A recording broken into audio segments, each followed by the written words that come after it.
Okay, these are the ultrasounds that the doctors normally like. There are no machines. They're very easy to work with. If the patient is on the weekend or they haven't been here all day, you would go to current patient. These are the required fields. The patient ID will be the patient's MRN number. Please put in the last name, the first name, and the gender. Then you hit begin exam. Now, if they've been here all day, you can go to the work list. That will bring the patients up for the day.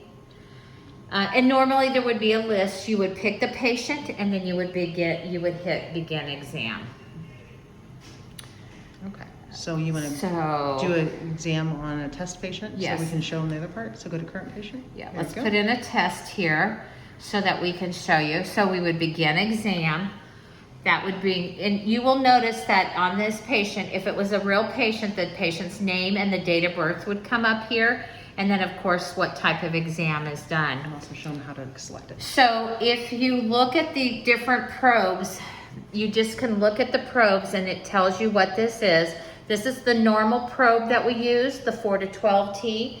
That is the one you would normally, that's the one that you need highlighted. If you're doing such thing as a ping block, that they want the curvilinear, then you would have to select that probe. It would highlight that probe and that probe would be active. So we're gonna just do a regular procedure here.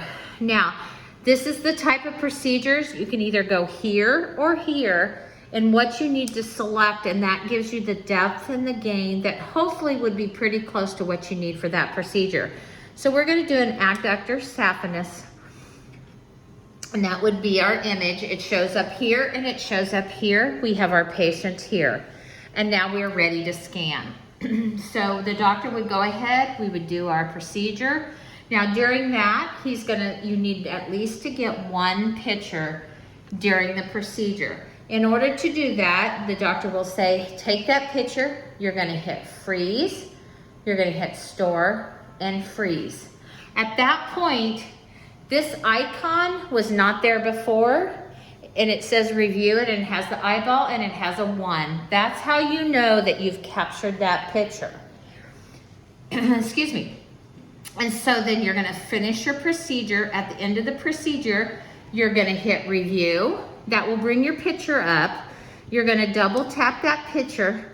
You're gonna comment, and let's say we did a right adductor continuous. Now, if you don't know, you can always ask the doctor, and if you don't want to annotate, they will understand, and you can also grab those and move it wherever you want, and then you're going to store it. Now you see your eyeball here, your icon eyeball, it has 2. That means we have 2 pictures now. We don't care about this one anymore, so if it's check mark, we're gonna delete it, and yes, we're okay. This is our picture that we want to send. Now these pictures, once you end exam, they will automatically send to the PACS system, and that automatically that goes to the patient's chart.